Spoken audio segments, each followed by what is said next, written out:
What's going on, my friends? Thank you for tuning in to the Snodcast. This is episode number 4, and my guest for this episode was Chris Sakowski. I met this guy at a potluck in Baltimore a few months ago. You could tell right away he was super interesting.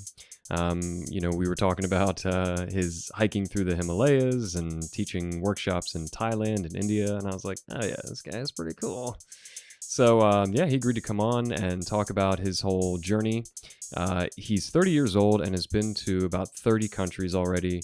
Had a corporate job right out of college and then, decided to just go out into the world and travel and teach yoga and stuff. And it sounds like he's had some amazing experiences. So if you've ever kind of had that desire to kind of, leave the 9-to-5 world and try something different out in another country, this is going to be a cool episode for you to listen to and draw inspiration from. Really enjoyed it. And if you have any further questions or you want to get in touch with him, he left his information at the end of the episode. So hope you enjoy it. Let's get right into it.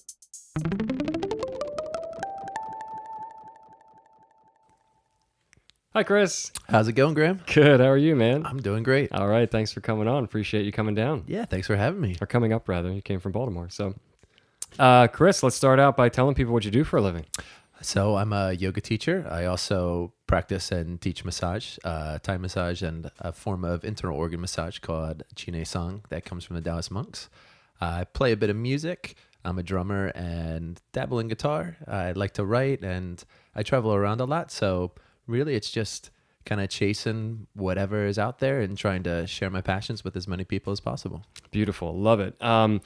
You're a very fortunate person because I think a lot of people kind of, they want to see the world, they want to travel, they want to experience things. A lot of people are craving kind of getting away from the desk, the 9-to-5 life, and just going out and doing everything they can. So you're in a beautiful position, my friend, and I'm glad that we're going to get into that and talk about that. Yes, indeed. Very grateful. Yeah. So you talked about a lot of things there. We're going to touch on all of them, hopefully. Let's start with some yoga. So talk to me about kind of when and where that happened for you first. So when my yoga practice really started to take off was my sophomore year of university. I had a pretty bad injury. I was returning a kickoff, just playing some pickup football, and the way that my leg got caught, my left hip dislocated at an angle that they said they hadn't seen in 3 years. And so I was pretty mangled, and I had just gotten into yoga. I asked the doctor, is this something that might potentially help? And he said, yeah, I don't see any harm. And so I started getting into it more for the physical reasons and just the feeling that I would have afterwards. It was infectious. It was something that I realized I was tapping into something that was far deeper than what I had ever imagined. And I would leave feeling more myself, feeling more whole, feeling more connected to how I wanted to actually show up, and felt like I was actually getting to see a glimpse of the person that I wanted to become, rather than just focusing on, oh, my hip feels better, or oh, there's a bunch of pretty girls around, or oh my God, I actually touched my toes for the first time in my life. So it was right around that time in university, which is such a time of exploration and a time of getting to really see what it is that sticks and what it is that you want to focus on, and you are taking the reins of shaping your life and figuring out who you want to become. Absolutely incredible. So you were how old exactly? I was, I guess, about 18, 19, right around that time. Amazing. Yeah, I mean, to be able to be introduced to yoga at a young age and have the sort of exploration of your consciousness you speak of is just such a beautiful thing. So now look at you. You're in a position where you've taken that experience and you're now kind of more in a teaching, healing sort of perspective. You're sharing that knowledge with the world. I mean, did you sort of know that that's what you wanted to do, or were you in the beginning just initially about like, oh, let me see how I can go deeper with my own life? Yeah, in the beginning, yoga was just something that I would do a couple times a week, something to kind of relieve the stress, something that I could always come back to when I found that I was kind of getting stagnant and my practice wasn't so consistent. It was, I was working actually at JP Morgan for a while and got my stockbroking license. And it was really during that time that I decided, this corporate life isn't for me. And the one thing that I would constantly go to during that time was to yoga class. And after yoga class, I would feel like that is what would recharge my cup. that is what would make me start to feel like myself again. Whereas when I was in that office setting, I kind of felt like I was a different version of myself. I was not necessarily selling out, but that I wasn't the most authentic me. And so then I made the decision that once my year was up, I wanted to go and travel because I had gotten a little taste of traveling. And I said, why don't I combine my passion for yoga and my desire to travel, and I'll go to India and I'll do a yoga teacher training with the intention that maybe I'll teach a little bit, maybe once or twice in the evenings, just as something that I can give back, something that I had grown to love. And I had no idea how deep down the rabbit hole I would go and how much yoga would draw me in and the different opportunities that would lead to. That's absolutely amazing. So, yeah, I mean, so again, right now, looking across the table at you, you never had mentioned that you worked at JP Morgan, never mentioned you had a stock license. So this is why I love doing this, because it's like, that's news to me. It's incredible. So did you happen to have some good friends or colleagues that continued to work there, and you kind of like were seeing the parallel differences in your life versus, you know, some of your friends that were working there? Did Certainly, you notice what kind of differences were you starting to see? Well, I think you start to see that when you go down like the path that I went down, that you don't have the material things that other people have. And so seeing friends who are, you know, have new cars, or they have a house and they put down their mortgage and they've kind of settled their roots. And it's kind of interesting to think, oh, those are the things that I aspired to before, but now none of that was really important to me. I actually prioritized having less things so that I could be more mobile. The fact that I didn't have a car was like, oh, this actually frees me up for so many other things. That I didn't have a house was, oh, I can make anywhere my home. And through my travels, the amount of people who have really taken me in, not only into their actual physical home, but into their family, shown me their culture, who really just take you under their wing, and they treat you like one of their own. And so you get to experience what it is like to be a part of a community that is completely different from your own. So kind of, especially through social media now, you see the difference between when you look back from 6 years ago and go, oh, I remember when I was in that part of the world. And you, more so than remembering what you were doing, you remember the people who impacted you, and you remember the lessons they imparted. And so kind of seeing that it's a very different journey than that typical American dream of get established, keep getting that next promotion, maybe go from a 2-bedroom apartment to, a couple story house or something. It was, for me, that's what I had originally thought life would entail. And to veer off and go down to where I'm sleeping on the beach, sometimes you're in a very derelict, little hotel in the middle of Agra in India, or you're somewhere in the rice fields in Cambodia, just looking up at the stars and going, oh, holy shit, like, this is beautiful. And I'm sleeping outside tonight, and I wouldn't have it any other way. I'd rather be here than in a 5-star hotel somewhere. Oh, that's so cool. But so you said at one point you did have the desire for those material things early on in life, you say? Certainly. And I think that that's what you're taught growing up, is this is kind of the way life goes. And it's not until you question it that you discern whether or not that actually is important to you. Mm-hmm. About like, if you had to put like a length of time on, how long that transformation took place, what was that? What did that look like when so it began after you started doing the yoga, you said. Mm-hmm. And so about how long after that did you realize you wanted to leave that job and travel? I'd say it was probably just about 4 months into the job. Wow. So it happened pretty quick. Pretty quick. I think, whoa, strapping on the dress shoes every day. And it was more the environment. I was around some lovely people at work, and I had studied economics more with the intention of getting into the economics of developing countries, but working in finance and working for a big corporation, we were working with private equity firms. And so our clients would have, at least $25 million invested just to be a part of our banking system. So it wasn't that I was using my intellect, really. It was these people were already highly skilled professionals at what they did, and they would say, this is what I need you to do. And then you're kind of almost a robot. It's not them asking you your opinion. It's, this is what we need, push these buttons, and show up again tomorrow to do the same thing all over again. Okay. And so for me, not having that sort of stimulation and seeing the people around me, they weren't as happy as you would think based on their income and different things. Was just going, wait, there's got to be something more to life than this. And my mom had always joked, enjoy your time in college because it's all downhill from there. That's when the real world starts.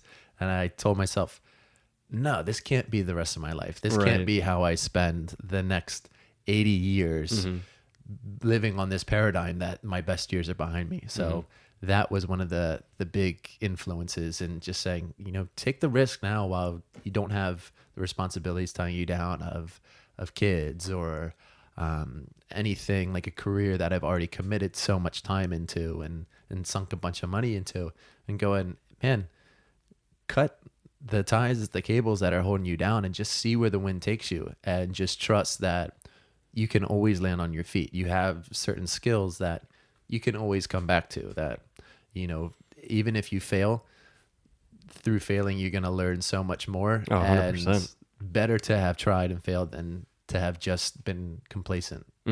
Yeah, I think that's the part you just mentioned. I think that's where people get stuck, is like thinking that they're going to fail conclusively, that they have nothing to like fall back on. But it's like, really, like, who wouldn't move back in with their parent? I'm saying, you can always find something to come back to. But I think people like kind of are afraid to take that step because they imagine these dire consequences. Exactly. But you were just ready to go out there and rip it. I love it. I was ready to roll. I was full steam ahead, and I thought originally it was going to be 3 months in Asia, 3 months Europe, 3 months South America, find a new job, work, teach a little bit of yoga in the evenings. But it was a year and a half later, I was still in Asia and had no desire to get back into a normal office job. And the rest has just been a crazy ride around the world. That's fantastic. I forgot to ask this, but how old are you right now? I just turned 30. Oh God, amazing.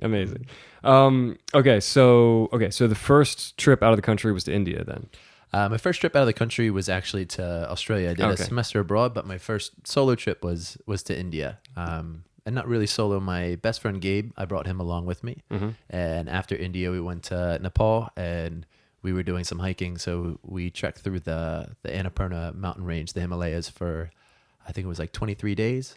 And that was another life-changing experience of just going each day, hitting that wall of, I can't go on, and just pushing beyond that and realizing I'm capable of so much more than I ever thought I was. And unfortunately, Gabe's mom passed away from a sudden heart attack. And so he had to go back home to be with his family. And from then I was traveling about Asia, and that lasted for another year and a half, and then started moving to other parts of the world and exploring there. When did you begin the teacher training? Was that after you and Gabe went separate ways? Did you do the yoga teacher training? So I did my first teacher training actually with Gabe. That was in 2012. Fantastic. And then we did a more advanced one the year after. So he came back out with his then girlfriend, and we met up. I flew over. I was teaching. I was working as a scuba dive master in Thailand at the time. And so it's not too far of a flight. So hop back over. And then I actually did another training just in February. So it's always nice to return to being a student. That after teaching for a while, you always need to refill the cup. And I feel like the more that I become taking on that role of a teacher, the more avid of a student I actually become, because you really get interested in having more, not only for yourself, but to be able to offer from a deeper well to all of your students. Oh, beautiful. Beautifully spoken. So what is your sort of, how many like hours of training do you have at this point? I guess officially somewhere around 750, but I find the hours are kind of very arbitrary. So I've learned so much more through actually teaching many teacher trainings. So in that sense, there it gets into the amount of teaching hours on these trainings. Well over 1,000, and then all of the other normal teaching hours, and a lot of self-study, a lot of self-inquiry, and so much of this is just practice, and it's all experiential. Somebody can tell you to do something, or somebody can tell you, if you're grateful and you practice gratitude, then these changes will naturally happen to your physical body, and these changes will happen in your life. And if you go, oh, that's great, but you never actually practice it, you have nothing to really offer. And I found myself coming across this when it came to meditation. I had this aversion to meditation because it's difficult. And so I'd read all these books about meditating. And then one day I went, Chris, just sit down and do it. Like, you can read a million things, but it's not going to actually make any sense, or you're not going to learn anything until you actually try to do what it is you're trying to do. Mm-hmm. And when you lose yourself in that experience, then maybe that piece of wisdom, that one sentence you read, something that somebody said from 4 years ago, or just a stroke of insight, all of a sudden it all starts to fall into place. And then you start to have your own storyline. When you can put things into your own words, your own experience, then you can teach through that, and you have an authentic voice that you actually have some passion behind. You actually have something that's backing it up because you've lived it and you've gone through it, and then people can learn from your experience. What does your meditation practice look like? What style do you like? So I like to play around with a lot of different styles of meditation, especially moving meditation, because for me, now when the days get busier, trying to find time to meditate, trying to find time to move, it becomes more and more scarce. So combining the two, I like to do a movement through spinal movement flow that was taught to me by my teacher, Simon Bork, and moving in a very simple way, and in a way that's boosting loving energy, communication through the body, something where I don't have to think too much, but there's still that little baseline of conscious awareness and listening to the sensations that's happening. So it's like this dialogue that's going on with the body, and then taking time after a little bit of that movement and a little bit of sort of playful, just free movement, almost, I wouldn't quite say ecstatic dance because it's not jumping and bouncing off the walls, but it's moving in ways that if somebody looked at you, they go, oh, that guy's tripping on something. Just going, oh, I'm just going to feel whatever I feel in the moment, and I'm going to move however I want to move in the moment. And then when I come into stillness at the end, I feel so much more still. I feel that the mind is so much calmer because it's had that little carrot to focus on. So rather than trying to sit down and be completely still and wipe the mind clean and use the stick approach of, oh, the mind's wandering, I go, oh, let me do something that feels good. Let me do something that's engaging. Let me do something that I actually want to be doing, but at the same time is drawing me to that state of cohesion, that state of calmness, that state of feeling one with myself and connected to the universe around. So it changes day to day, and some days I've done a couple Vipassana retreats. I also like to do a lot of pranayama. I find that pranayama is one of the most powerful practices for myself, and especially when I really slow my breathing down, I focus on those longer exhalations. My mind's no longer running at 1,000 miles a minute. That usually it's just the train chugging down the tracks, and me trying to get out of my own way. The breath is one of the biggest ways that I can do that. And if I'm driving, sometimes just 5 minutes, I'll do a simple breathing exercise, and then all of a sudden, being stuck in traffic isn't a chore. It's not a bore. It's just, oh, this is an opportunity for me to reclaim myself in this moment, an opportunity for me to feel good and do something beneficial for myself today. So wonderful. I think, there's a lot of people that are frustrated out there behind the wheel, either just at, what it is, the traffic, or just other drivers. And, if they have tools like that they can recenter themselves, that could cause them a lot less stress and eventually a lot less pain as well. Mm-hmm. So what type of meditation would you recommend then for a beginner? Let's say someone's listening to this and they keep hearing about the benefits of meditation, but they're not really sure where to start. What advice would you have for them? So I'd say find something that engages you.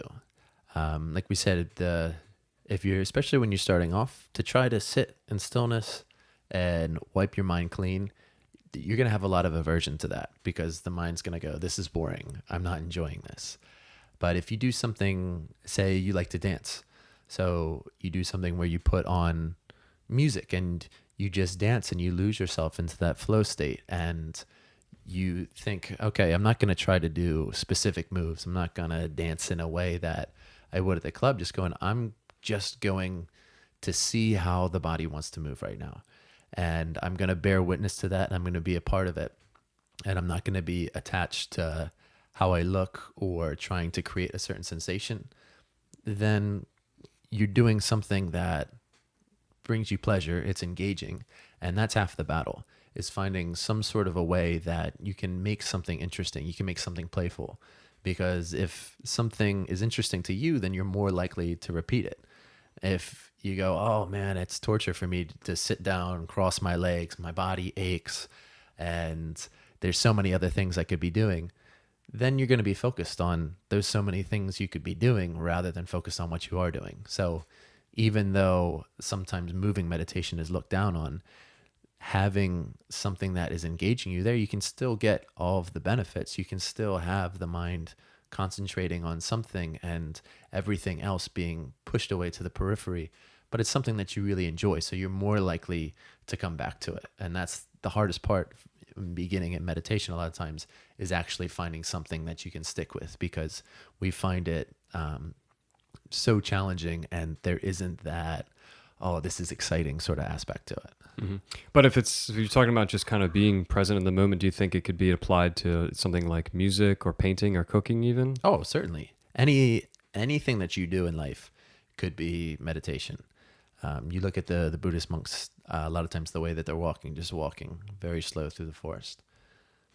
That can be meditation. Somebody very running, deliberate, yeah. Somebody running through the forest, but running in a way that they have this sort of full awareness that they're completely in that moment, and they're immersed in nature, and that can be meditation for somebody else. You could go and you could stick your head underwater and scream, and nobody can hear you, and make all of these sounds. That could be some sort of meditation for another person. And yoga, meditation, all these things, nothing is one size fits all.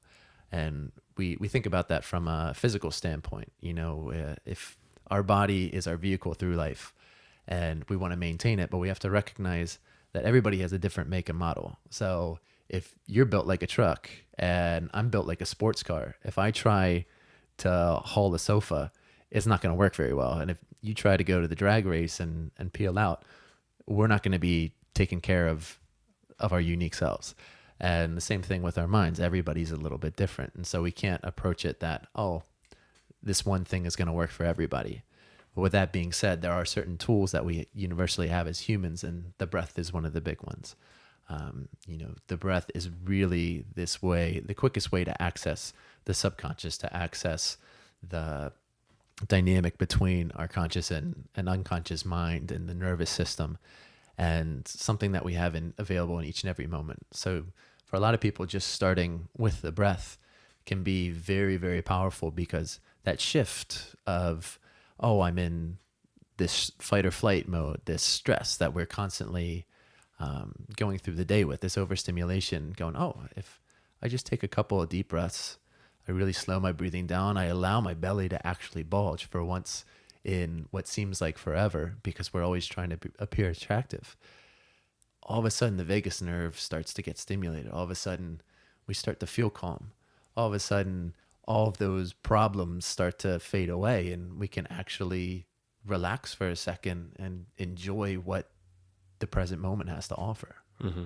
I'm glad you brought up the vagus nerve, one of my favorite parts of the body. Can you talk a little bit about that for people who've never heard of it? Sure. So the vagus nerve is the 10th cranial nerve, but it runs throughout a lot of the body. So it's innervating the face, it's going through the voice box, it's going down to all of our organs.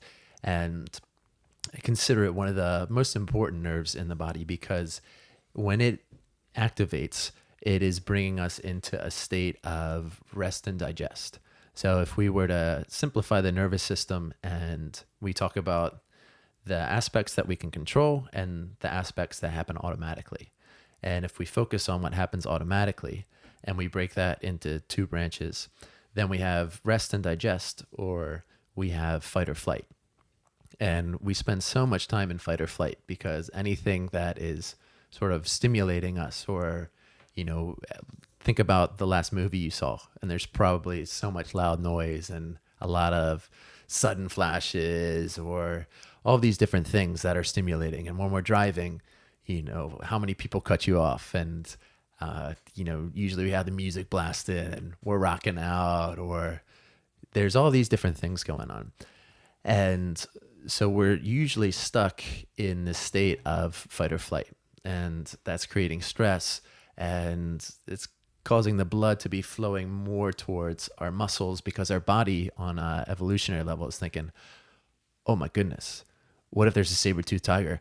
I better be ready to F and run as fast as I can. And nowadays we don't have that problem. There, unfortunately, aren't any saber-toothed tigers left, or unfortunately, however you want to look at it. It'd be pretty cool to see one. But when we access the vagus nerve, it's starting to draw us into that rest or digest. We're getting more blood that's flowing towards our digestive system, more blood's flowing to our organs, more blood's flowing to our reproductive system. And so even people who are suffering from sexual incompetence, a lot of it is just that they're stressed out.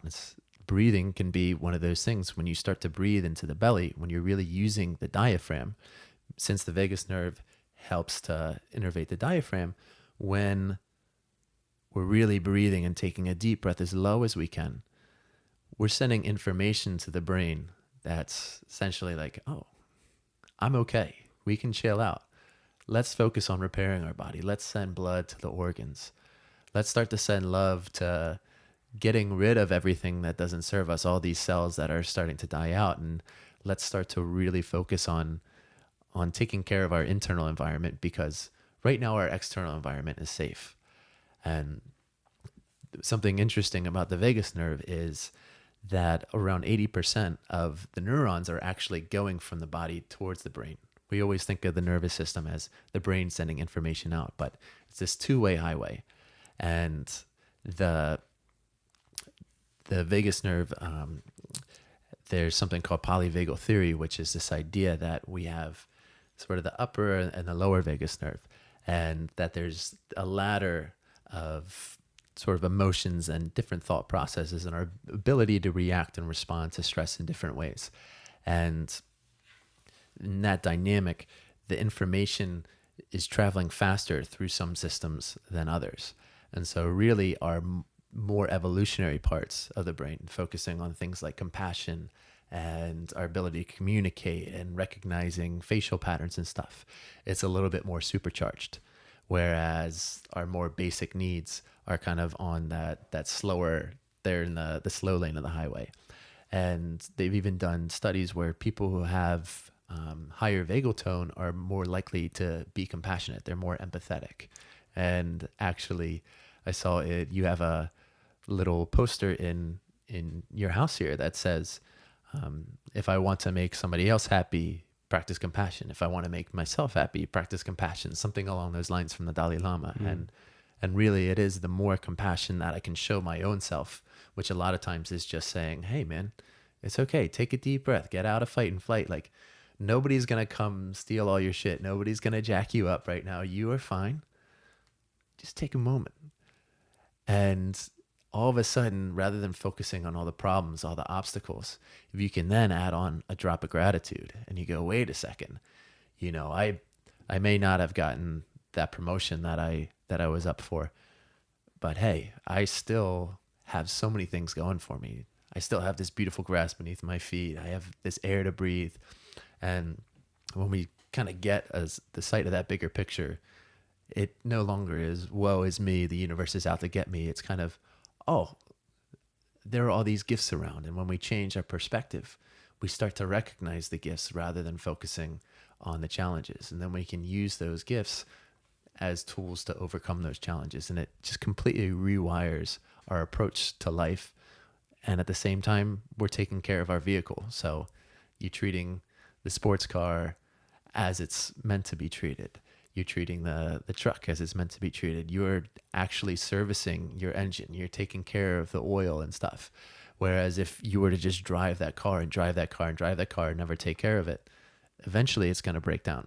So vagus nerve, I mean, we could go on and on for days, and we could go really deep into polyvagal theory, but essentially it's that connection between what is creating the autonomic nervous system and what is out of our control, and finding different tools to be able to control it so that we can find a state of calm and find a state that actually serves us rather than running our head into the wall and creating more problems for ourselves. Amazing. Beautiful.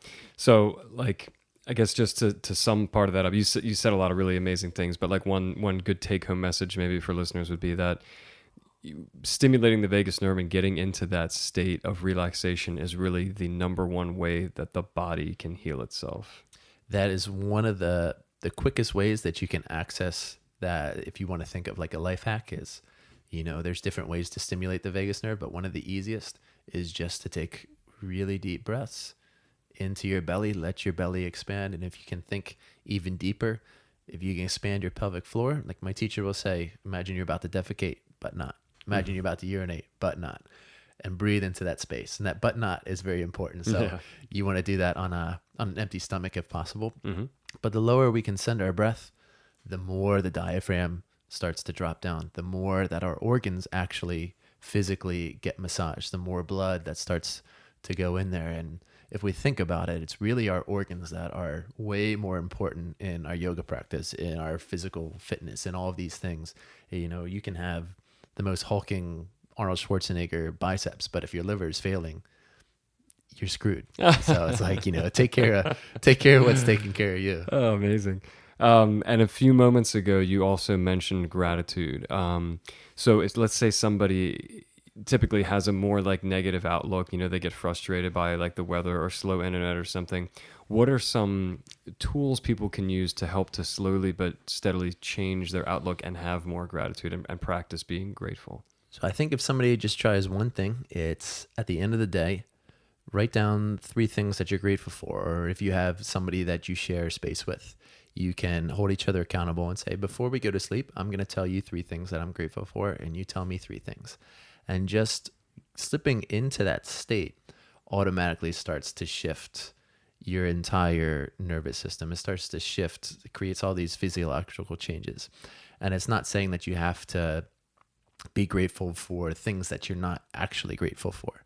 But if you can start to pick out those little things, then you'll notice that there are so many little beautiful moments that slip by our radar because our minds a lot of times are hardwired for negativity.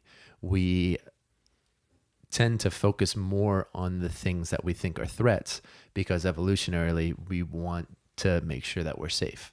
And so somebody may have held the door open for you and you don't remember that, but you remember the person that cut you off.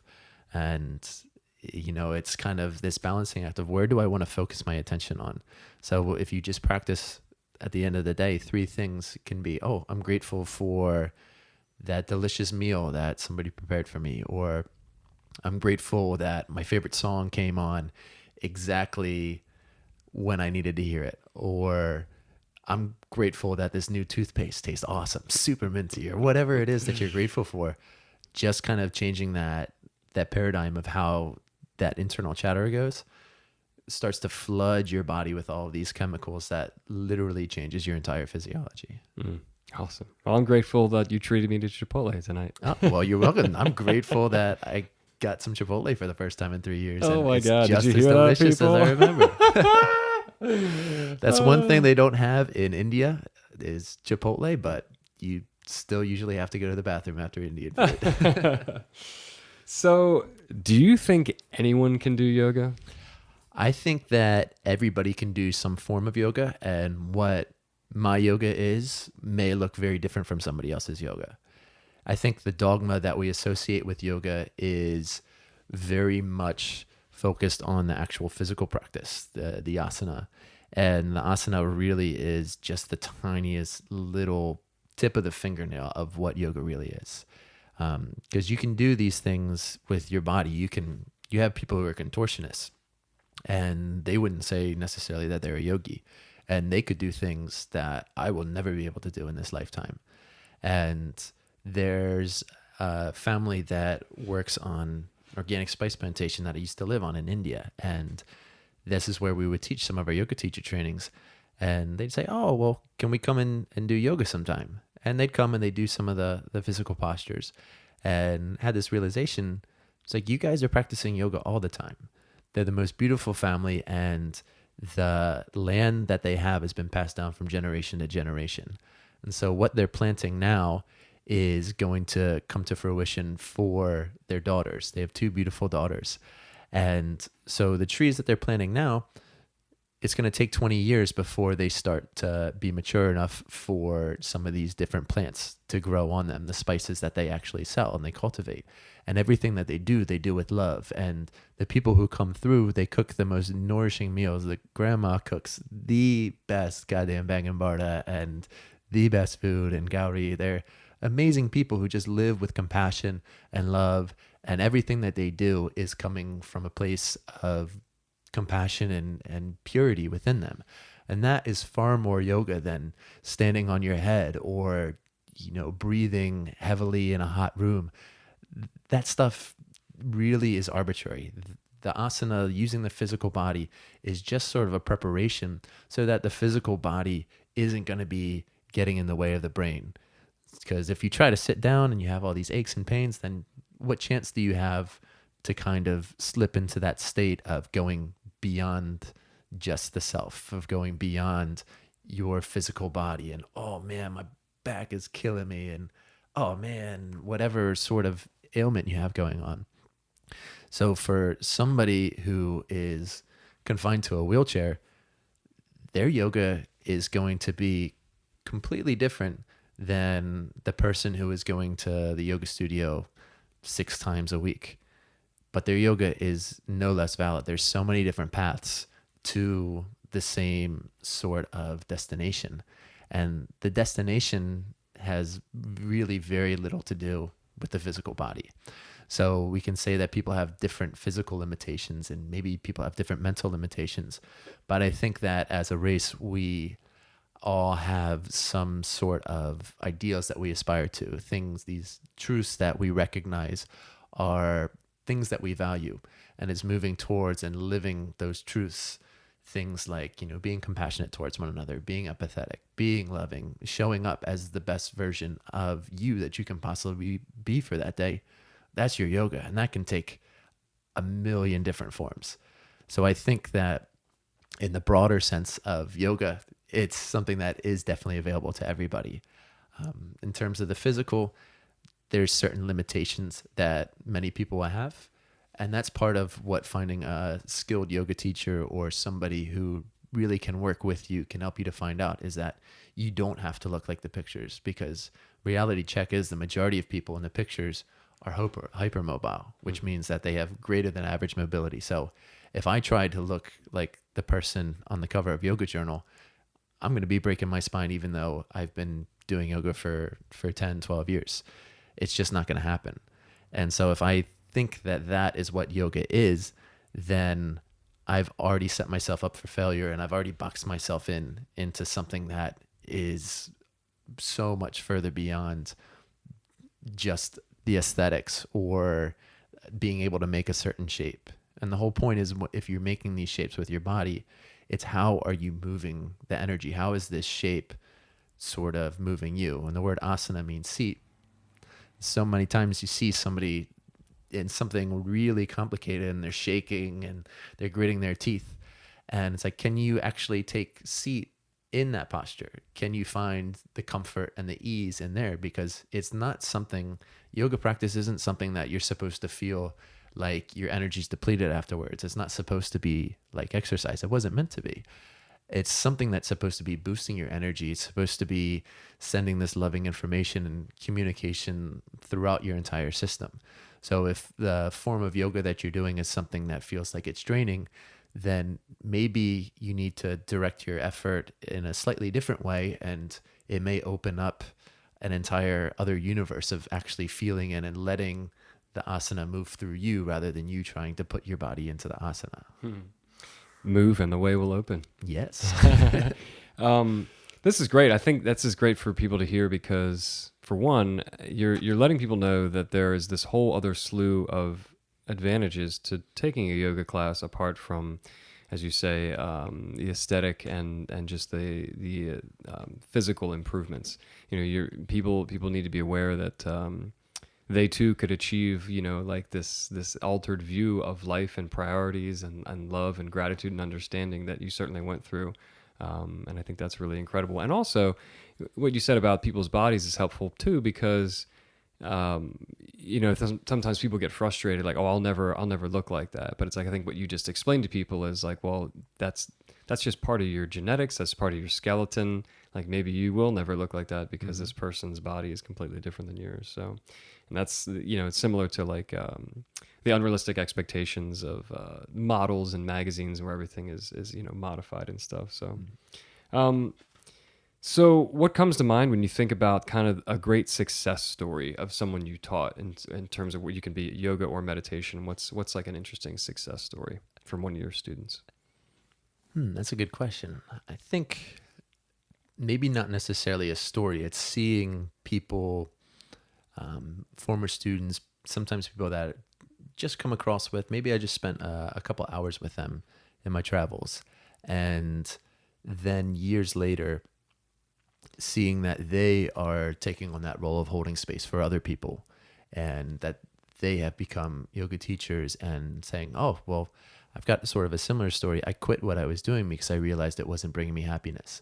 And I have less money now. I have less of so many things, but I feel so much more fulfilled. And just to see the change in that person's posture, the way that their shoulders are no longer hunched up, the way that the smile comes so much easier to their face, to see people giggling like children, and to see the transformation of playing music and saying, lose yourself, everybody dance, and the arms crossed, kind of like, oh, this is silly. Chris is crazy. Everybody here is crazy.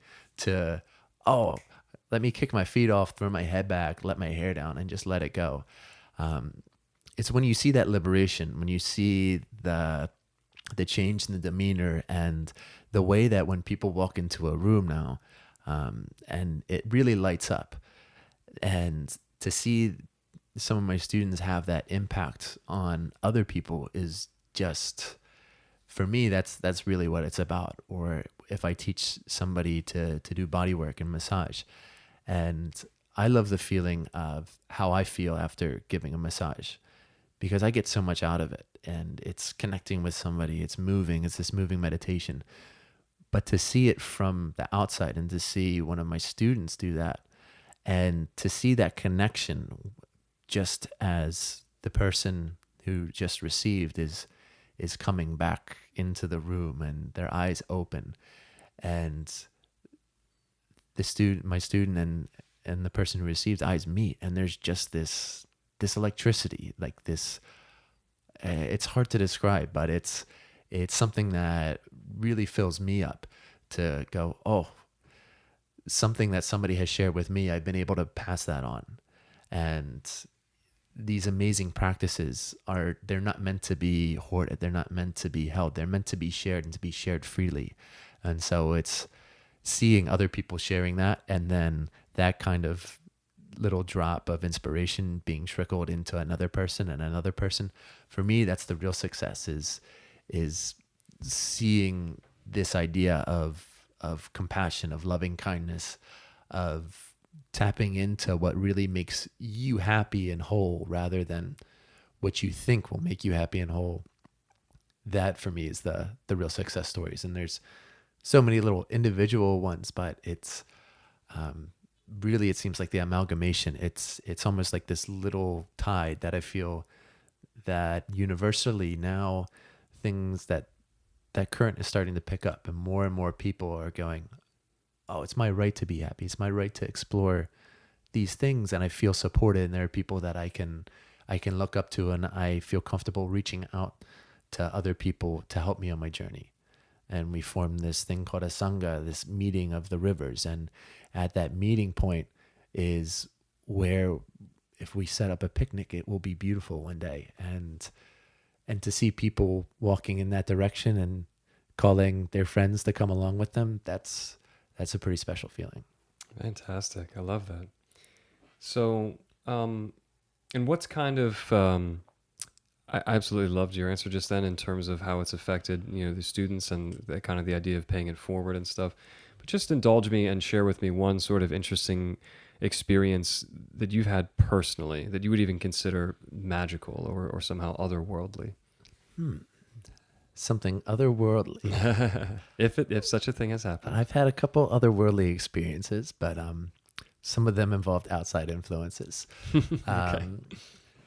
But I think there was a time actually when I was trekking in the Himalayas. So this was maybe about 16, 17 days in. And in Nepal, they have something that they call dal bhat. And dal bhat is just a little bit of rice, a lot of rice, curry, and some lentils. And that's what we would eat pretty much every single day. And unfortunately, in my case, the dal bhat became the dal bhat. And I got very bad diarrhea. And I had it for 7 or 8 days and was thinking, oh my God, when is this going to end? When am I ever going to finally feel whole? And I remember the day that it passed and came to a particularly beautiful lookout where you could see the Annapurna Massif and you could see a few of I think it's 4 or 5 of the top 10 tallest mountains in the world. And literally feeling like I was on top of the world, like high on the air, high on just this being completely immersed in nature. And I just kind of slipped into this state as I was walking of just gratitude. And so it wasn't like I was doing some crazy yoga kriya or anything. It was just slipping to this state of gratitude and thinking, oh my God, how beautiful and miraculous life is and how crazy and amazing it is that I get to be a part of it. And also how amazing it is that I get to share this experience right now with my brother Gabe. And we were walking and we hadn't seen people for a number of hours. It was the middle of December, so people thought we were kind of crazy. It's quite cold and there's hardly anybody on these trails. And there were these 3 little girls and they offered us an apple. And I remember having this apple and by normal apple standards, it's kind of a crab apple, or it wasn't the most delectable looking apple. But I remember just feeling this insane amount of gratitude of going, oh my goodness, this day just got even better. Like this cute little kid just offered me something freely. And I remember taking a bite into that apple and thinking it was one of the best things that I had ever tasted. And it wasn't because it was some special species or anything. It was just that in that moment, I was so appreciative of what was going on. And I was so fully engaged in just being alive and being a part of this planet. And that was just something that was kind of otherworldly. I've had experiences where you see certain things, and a lot of times I have visions of snakes or lions playing as a rock band or different weird things. But those I can't really explain. But that moment right there was something tangible, and it just felt like rather than otherworldly, I was fully a part of this world, and that felt really, really special. Wow, very cool. I love that. How were you able to actually start teaching in other countries? Did we talk about that yet? When you actually begun teaching in different countries? So when I was in India, after I did my advanced training, one of my colleagues was a good friend of mine named Sid. And Sid had actually been traveling around India for over 10 years. He was looking for a spot to set up a yoga school. And he'd been to many different special places of spiritual importance, like Smriti Valley and all over.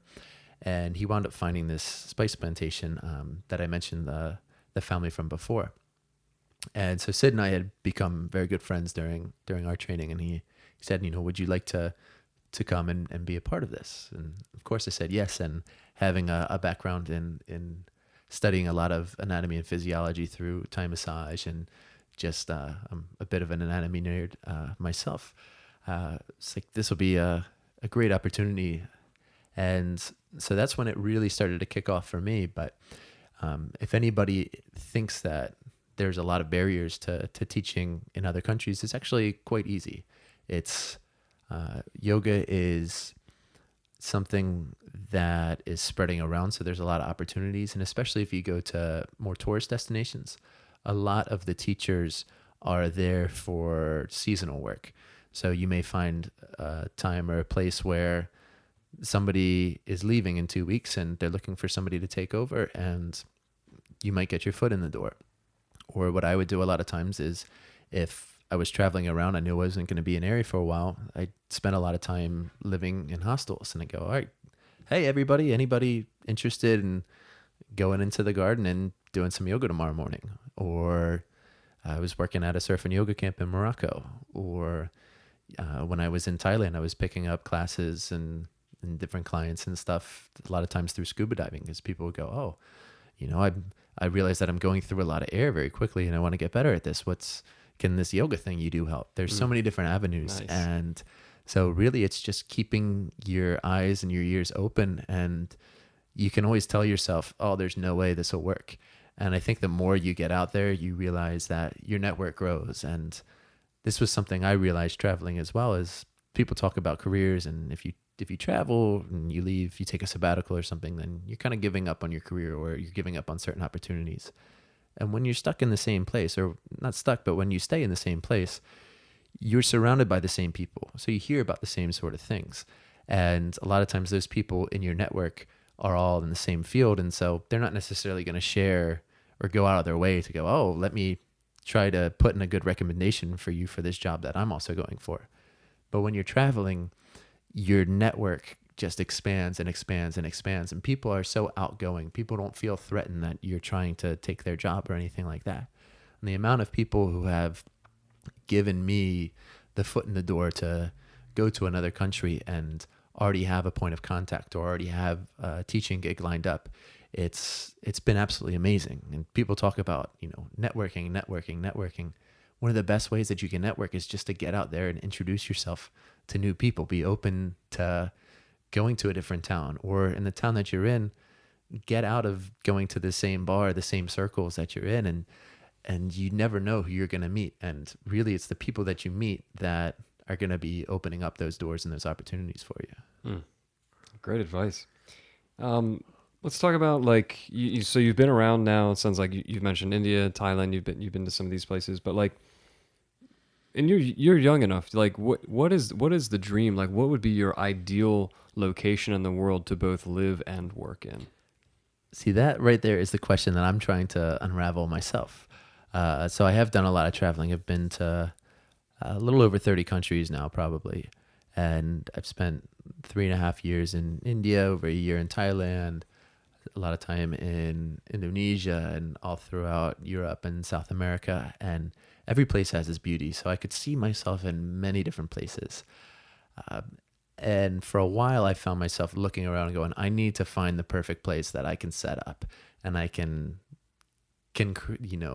just become a part of. This place will be perfect and magical, and here I am, and this is where I'm gonna plant my flag down and be like, oh yeah, this is my town.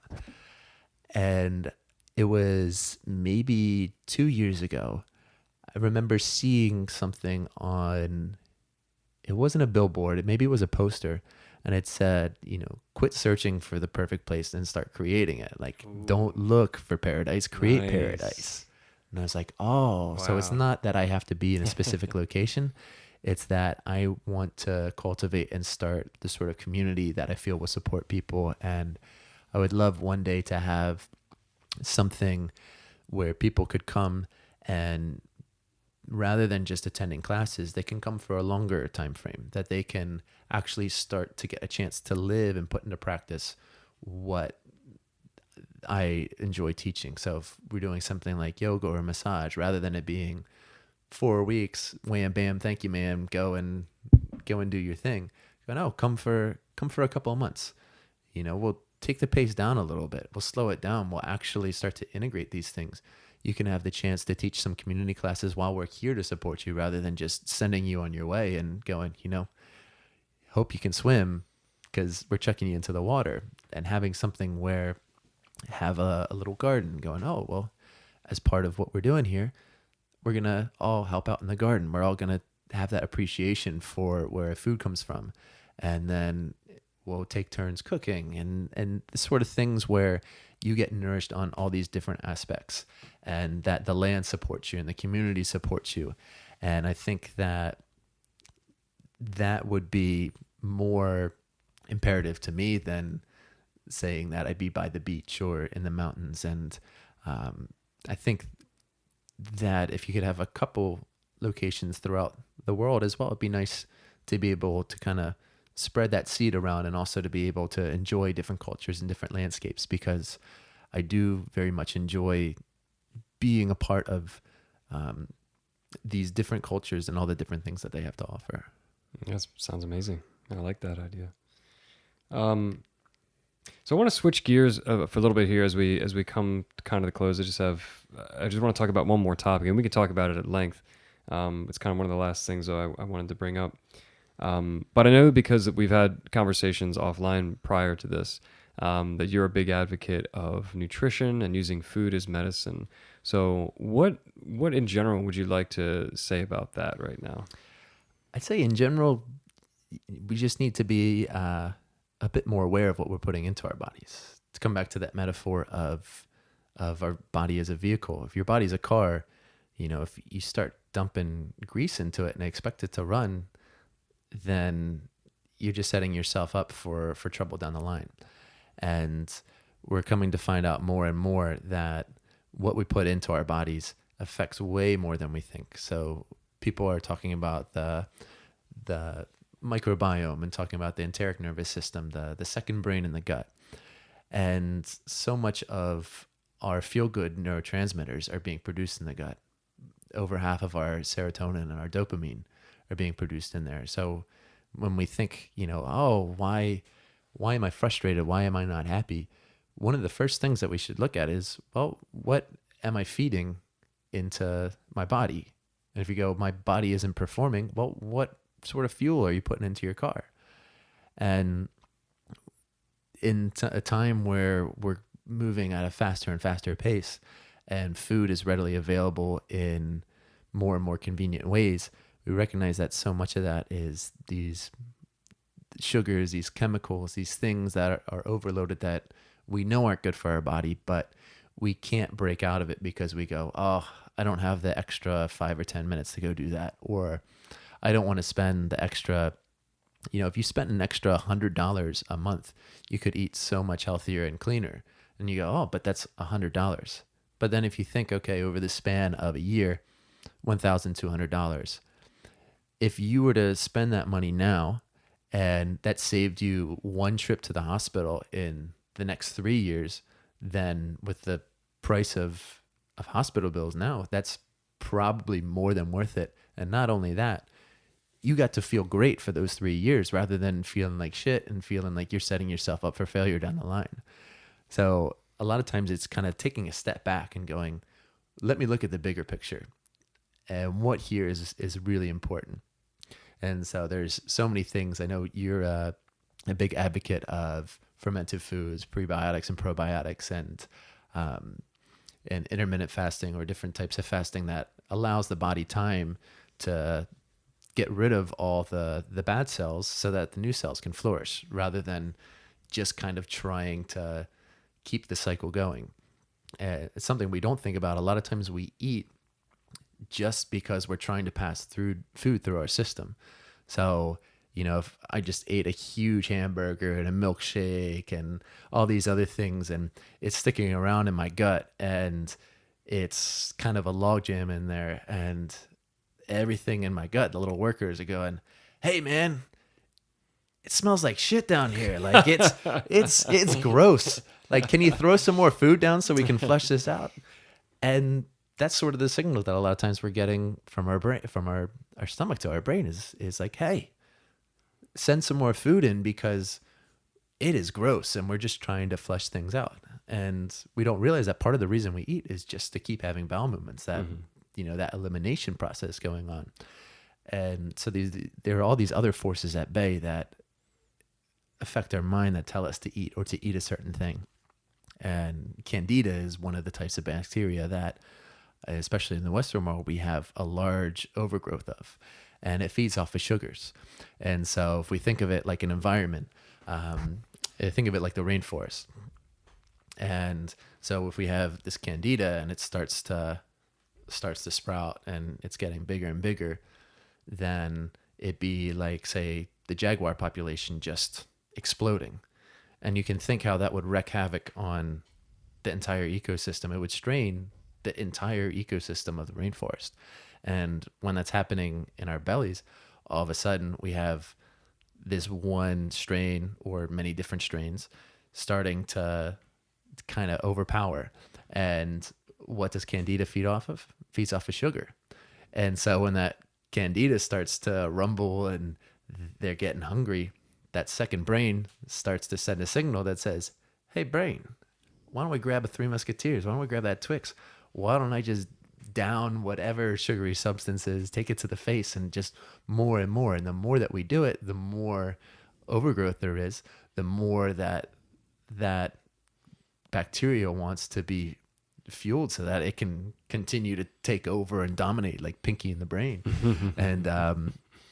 And it's kind of this reinforcing cycle, and it's very hard to break out of, because when we deprive that bacteria of its fuel and it starts to die off, then we start to feel we feel all of these bad effects. And then so we go, oh, well, I'm going to go back to it.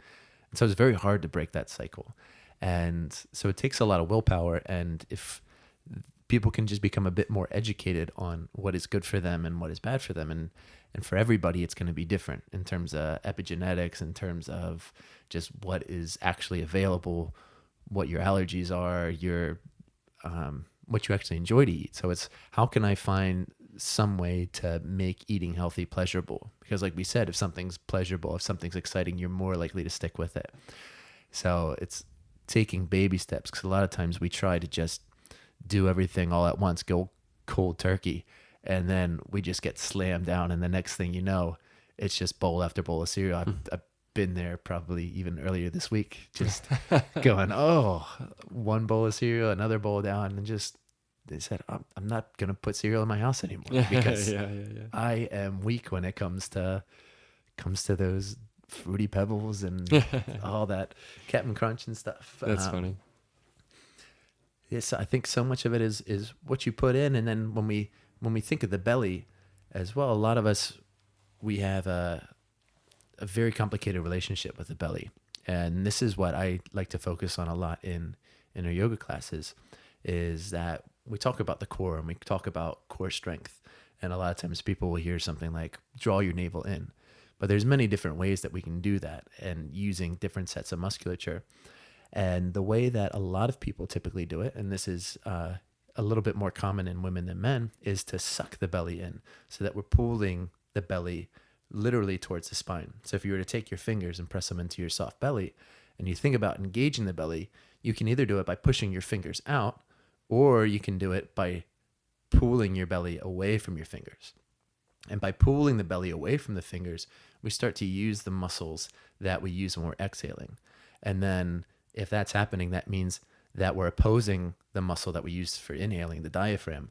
So if the diaphragm's not lowering down, that means that now we rely on the muscles in our upper back, we rely on the muscles in our neck, around our chest, to expand the rib cage so that the air can come in. And then that leads to a lot of trigger points. We start to get aches and pains in the neck and the shoulders, a lot of times because of our relationship with our belly and how we're constantly drawing it in, because we want to appear slim, we want to appear attractive. We think that doing this sort of engagement is going to be providing stability, when actually it's just robbing us of our ability to breathe. And we said that the vagus nerve, one of the ways it really gets triggered is through breathing deep into the belly. And so we're doing all these things that are kind of sabotaging that ability to breathe into the belly. So we're not getting the blood into the organs. We're creating a state of higher stress, because the signals that we're sending from the body to the brain are going, oh, I'm breathing into the upper body, I'm in a state of stress. So if we think of the belly and go, oh, what if I were to push my fingers out? I can still breathe into there. So you can still find ways of activating the core that is going to still provide power, but it's not sabotaging you, that you can still breathe. And then that will create a lot of release for a lot of people's low backs.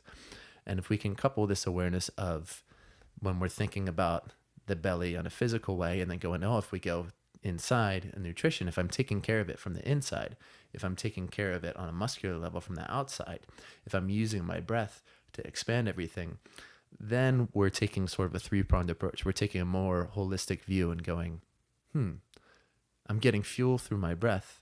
How can I breathe efficiently? Let me breathe a little bit lower. Let me breathe a little bit deeper. Let me allow my belly to bulge. My teacher says Buddha wasn't fat. He was just really, really relaxed. That's a good joke.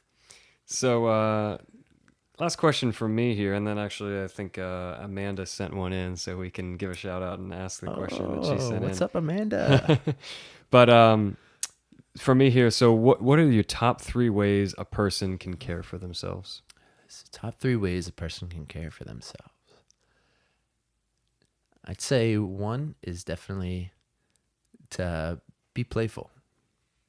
That the older we get, the more serious we become. And when we're playful, when we're engaged in play, we learn so much more. When we don't take ourselves too seriously, all of a sudden, everything shifts. And if you can think of certain things as, this is a game or this is a challenge, then all of a sudden the way you approach something completely changes whether you're going to get enjoyment out of it or you're going to dread it.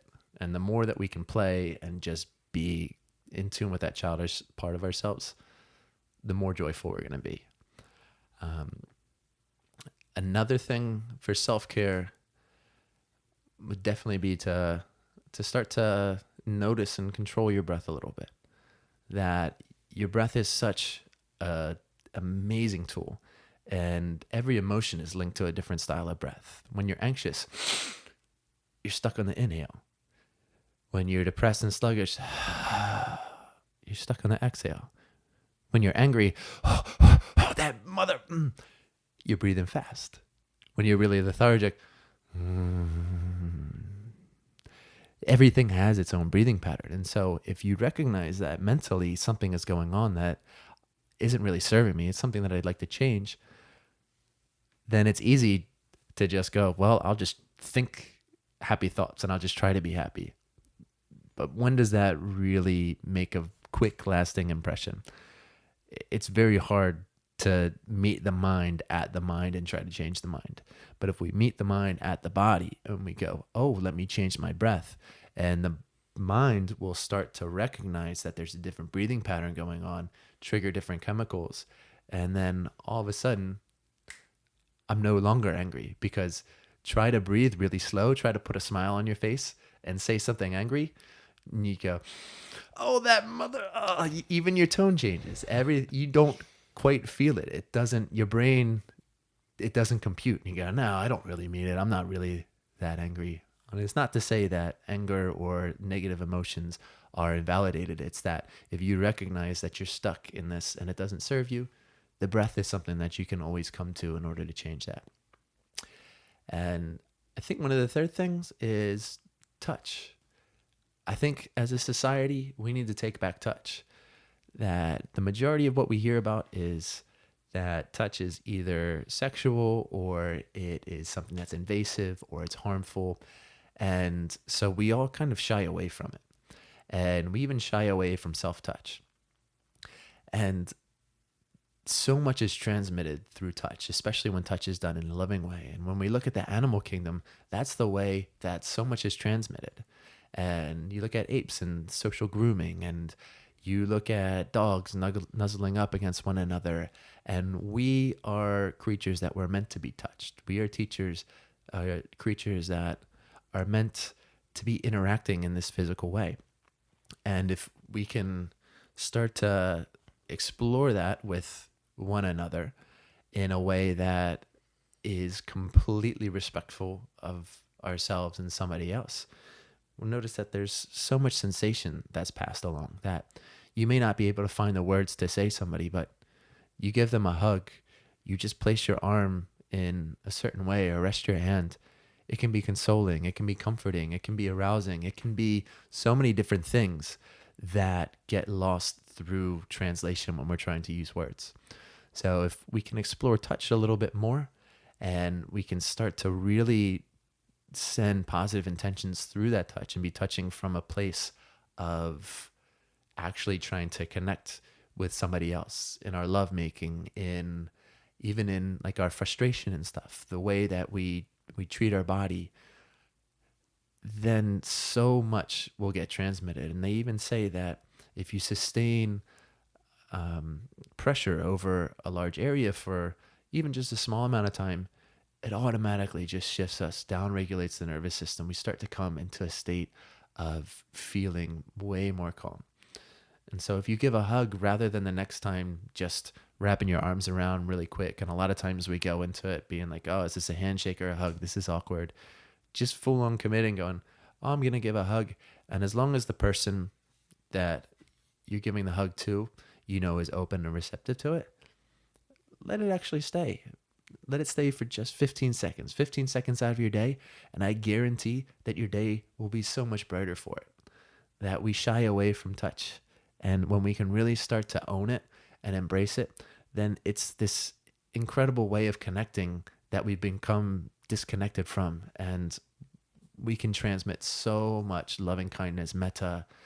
This is what Thai massage is all about at its essence. It's transmitting loving kindness through touch. And if we were a society that touched one another in a way that was very, very loving and also with the best of intentions, then I think we would be much more connected to the people around us. And we'd realize that it doesn't matter the color of your skin, doesn't matter the shape of your body, doesn't matter the make and model of the vehicle that is your body. We're all just humans, and it's what is beneath that really matters. And we all are yearning for that beautiful, loving connection and that loving touch. So well said. Those are really great pieces of advice, and I hope that some people actually try those out and get in touch with me and let me know how it's affected their life. So thank you for that. So Amanda said, I asked him already, but how did you get to this point? What a great open-ended question. I love that. How did you get to this point, Chris? So I think it's really self-inquiry that brings you to this point. And once the ball starts rolling and you start to peel back some layers of yourself and more mirrors are put up, and gradually there's a little bit of a shift that goes, rather than me trying to think what I can get out of situations or how can I make this work in my favor or how can I use this person, just changing the dialogue to go, how can I be of service? And when that comes up, all of a sudden you start to figure out what it is that you really want to do. Because if you realize that what you're sitting at a desk and you're doing something that really isn't fulfilling you, it's not playing into your passions, then you're selling yourself short and you're doing yourself a disservice. So before I can do service to somebody else, sometimes I have to find in what way I can do proper service to myself. And rather than thinking that I'm going to be helping this person or I'm going to be fixing this person, or when I'm giving a massage, we never say that I'm a healer or I'm going to heal this person. It's I'm going to transmit this loving kindness, this intention. I'm going to create an environment through which this person's body can heal itself, because only they can heal themselves. No doctor has ever healed anybody. No doctor has ever cured anybody. They've only created and helped to facilitate something in which it was dependent upon that person to heal themselves. And that's why we see all these cases of spontaneous remission of diseases or people who've been paralyzed walking. It's all of a sudden they've taken ownership of an aspect of their life. All of a sudden something has been triggered and they have now taken control. And realizing that I'm in control of my own destiny, but also that there's a lot that I'm not in control of. And so let me focus on the things that I can control. Let me try to be of service in a way that when I'm showing up and offering something to other people, I know that it's coming from something that I'm very passionate about. And so that doesn't have to be yoga. Somebody could be a mechanic and you're just really into cars and you're doing something that's of service to somebody else, and you're not overcharging them. You're coming from a place of, this is something that makes me happy. And so you're kind of finding, what is my purpose? And I'm still kind of looking at that. What's the best way that I can be of service to other people? But the more that you start to peel layers away, the more that you start to actually look at yourself, and rather than focusing on your flaws and going, oh man, look at that mole, that mole's getting bigger, or man, your eyebrows are whack, or your hairline's receding, or this or that, going, oh man, when I look at the entirety of what I see reflected back at me, that's a pretty incredible human. Like, this person is beautiful. And to be able to look in the mirror first and foremost and say, I love you. I know you're not perfect, but I love you. That was one of the biggest steps for me. And I actually had an experience where I literally said those words. And it was after a long trip, and I was feeling kind of worn down, and looking and realizing I was beating myself up, and just going, wait a second, man.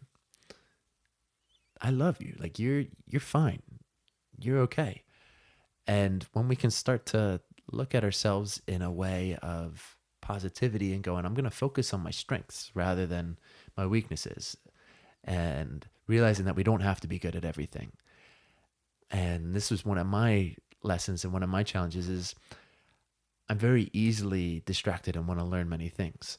And when I'm not good at something, then I want to double down so that I can become good at it. And then I'm just kind of wasting my efforts, because why don't I just pour more of that energy and time into something that I already know nourishes me, and something that I naturally gravitate towards? Like, why waste my talents on trying to appear talented at everything? And there was a very wise man, a teacher, Amrit Desai, who I had the pleasure of traveling around in Kerala in South India with, after we taught at the Global Yoga Festival in Kerala together. And he said, you know, you can dig many shallow holes, or you can dig a very deep well. And when the rain comes, both will provide water. But when the sun comes, one will retain water and the others will be very dry. And so I think for me, it's been kind of finding what it is that I want to start digging deeper into. And that is, first and foremost, understanding my own body, understanding my own mind, my own self, so that I can translate that experience into holding space for other people to find it in their own way. And in that way, I can be of service to others. And that is kind of what has brought me to where I am today, and where I hope to continue shaping my path forward. Absolutely beautiful. Thank you for that. Great.